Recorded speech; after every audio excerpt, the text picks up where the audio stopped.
You probably know that Alaska and Russia are relatively close. Just the Bering Sea between them, they're only about 55 miles apart. But there's an American town that's much closer, just a couple miles from Russia. And in winter, they can actually walk there, but they don't.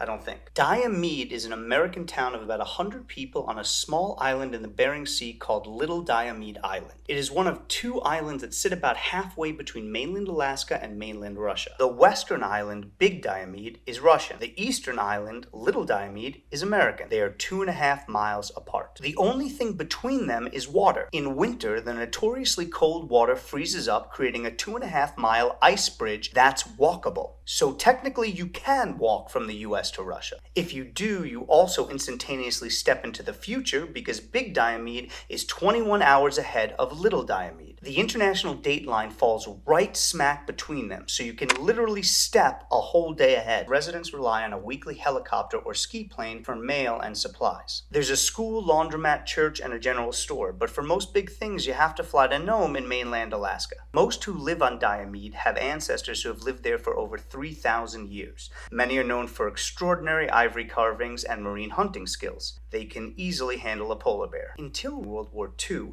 both islands had towns with their residents closely related, traveling back and forth to visit each other. There are even stories of relatives meeting on the ice under fog during the war. After World War II, those on the Russian side were moved to mainland Russia, and Big Diomede is no longer inhabited, except for a weather/border station and this amazing downed warplane. Today, there are families that grew up exclusively on either side, who once lived only a couple miles away from each other on two islands in the Bering Sea they call home.